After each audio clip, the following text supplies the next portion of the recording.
Assalamualaikum warahmatullahi wabarakatuh. Apa kabar teman-teman semua? Pada hari ini kita akan belajar bersama mengenai simple present tense. Sebelum belajar, mari kita berdoa bersama-sama. Wahid, isnain, salasa. Oke. Untuk langkah pertama, mari kita pahami apa itu simple present tense. Nah, di sini kita dapat lihat ya. Simple present tense adalah tenses atau kalimat yang digunakan ketika suatu kejadian sedang berlangsung saat ini, atau kejadian yang berlangsung berulang kali, atau kita sebut kebiasaan atau habit ya. Tenses ini merupakan tenses yang paling sering digunakan dalam bahasa Inggris, dan tenses ini menggunakan verb 1. Contohnya ini ada dua contohnya. I take a bath every day. Ini contoh dari habit atau kebiasaan. Yang kedua adalah Ihya goes to school. Ini contoh dari kalimat simple present tense bentuk positif. Lanjut. Nah, dalam penjelasan hari ini saya akan membagi pembahasan simple present tense ini menjadi 3 kelompok, yaitu yang pertama simple present tense bentuk positif, yang kedua simple present tense bentuk negatif, dan yang ketiga simple present tense berbentuk interrogatif atau pertanyaan. Oke, memasuki yang pertama yaitu simple present tense bentuk positif. Nah, pada bentuk ini saya bagi jadi 2 lagi, yaitu verbal dan nominal. Apa itu verbal, apa itu nominal? Verbal adalah kalimat yang di dalamnya mengandung kata kerja. Sedangkan kalau nominal adalah kalimat yang di dalamnya tidak mengandung kata kerja. Contoh kalimat verbal adalah saya makan, saya minum, saya berjalan, saya lompat, dan lain sebagainya yang mengandung kalimat atau kata kerja. Nah, sedangkan yang nominal yang tidak mengandung kata kerja, contohnya adalah saya adalah seorang murid, dia adalah seorang guru, bapakku adalah kapiten, dan lain sebagainya. Nah, di sini untuk formula atau rumusnya sendiri dari present tense bentuk positif yang verbal adalah subject plus verb plus s atau is plus object. Nah, di sini yang membedakan itu ada di verb 1 s atau is-nya. Kapan kita menambahkan s atau is setelah verb? Yaitu ketika subjeknya berupa she, he, it. Nah, ini perlu kita ingat ya. Verb s atau is hanya kita gunakan ketika subjeknya she, he, it. Selainnya kita verb satunya itu normal. Yaitu ketika subjeknya I, you, they, we, kita gunakan verb yang normal. Sedangkan kalau she, he, it, kita gunakan verb yang tambahan s atau is. Untuk bentuk nominalnya, rumusnya adalah subject plus to be plus adverb atau adjective. To be sendiri ya, to be sendiri itu ada 3. Nah, pasangan sudah saya jelaskan, sudah saya tuliskan di sini. I pasangannya am, you pasangannya are, they pasangannya are, we pasangan juga are, she pasangannya is, he pasangan juga is, it pasangan juga is. Jadi cuma ada 3, am, are, is. Itu perlu kita ingat bersama-sama ya. Perlu kita ingat, ini adalah dasar dari kita memahami bentuk tenses atau bentuk kalimat present tense. Kita perlu memahami 2 ini. Oke, contoh kalimatnya. Nah, ini contoh kalimat yang bentuk verbal. Ini adalah Ihya goes to school. Nah, di sini kenapa go kita tambahkan is? Karena seperti yang saya bilang tadi, ketika subjeknya berupa she, he, it, kita tambahkan s atau is setelahnya. Dan ketika selain she, he, it, kita menggunakan verb yang normal. Jadi bisa kita lihat di sini ketika iya ini adalah kata ganti he, maka go kita tambahkan dengan is.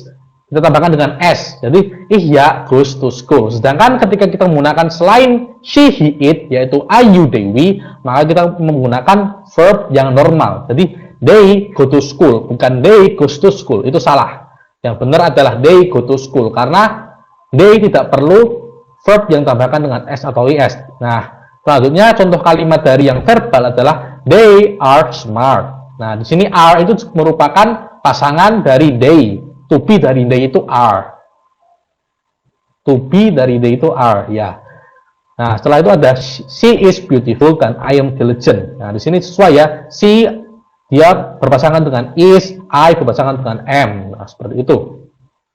Oke, memasuki yang kedua yaitu bentuk simple present tense yang negatif. Nah, ini saya bagi 2 lagi, yaitu verbal dan nominal. untuk bentuk verbal kita dapat lihat di sini formulanya adalah subject plus verb 1 plus do atau does plus not plus object. Nah, tambahan di sini adalah do atau does plus not. Nah, tambahan di sini ada hanya ini, ada do atau does plus not. Tambahannya ada hanya dua partikel ini. Nah, sedangkan kalau bentuk nominalnya cukup tambahkan not setelahnya. Cukup tambahkan not setelah to be. Nah, dan kapan kita menggunakan do dan kapan kita menggunakan does kembali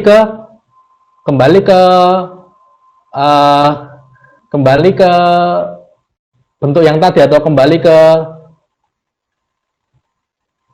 format yang tadi. Nah, jadi ketika she, he atau it kita menggunakan does dan ketika I, you, they, we kita menggunakan do. Nah, seperti itu kita gunakan rumus yang tadi. Ketika she, he, it maka dia akan berbentuk verb s atau is. Nah, untuk yang bentuk nominalnya kita tinggal tambahkan not setelah to be-nya. Jadi seperti ini. I am not, you are not, they are not, we are not, dan seterusnya. Jadi kita tinggal tambahkan not setelah to be-nya. Contoh kalimatnya, Ihya does not go to school. Nah, di sini kita menggunakan does karena subjeknya berupa kata ganti he. Sedangkan kalau they do not go to school, kita sini menggunakan do karena they itu bukan subjek yang menggunakan verb s atau is. Nah, sedangkan untuk kalimat yang nominal kita tambahkan not aja. They are not smart. She is not beautiful. I am not diligent. Kurang lebih seperti itu. Oke. Untuk bentuk yang terakhir yaitu bentuk interrogatif. Saya bagi dua lagi yaitu verbal nominal seperti biasanya. Nah, di sini do diawali dengan do atau does. Nah, kalau tadi do atau does itu terletak setelah subjek. Nah, kali ini do atau does dipindahkan ke depan. Nah, sedangkan verbnya itu verb normal, mau subjeknya apa saja itu verbnya juga normal saja, nggak perlu kita tambahkan s atau is. Tetapi yang perlu kita perhatikan di sini adalah do atau does-nya. Ya, ketika subjeknya itu berupa she, he, it, maka di sini kita menggunakan does. Dan ketika subjeknya I, you, they, we, di sini kita menggunakan do. Oke, untuk yang bentuk nominalnya kita tinggal ubah saja, kita tinggal to be-nya kita lompat ke depan, to be-nya pindahkan ke depan. Harusnya kan to be kan setelah subjek. Nah, di sini kita to be-nya kita taruh awalan. Jadi seperti ini.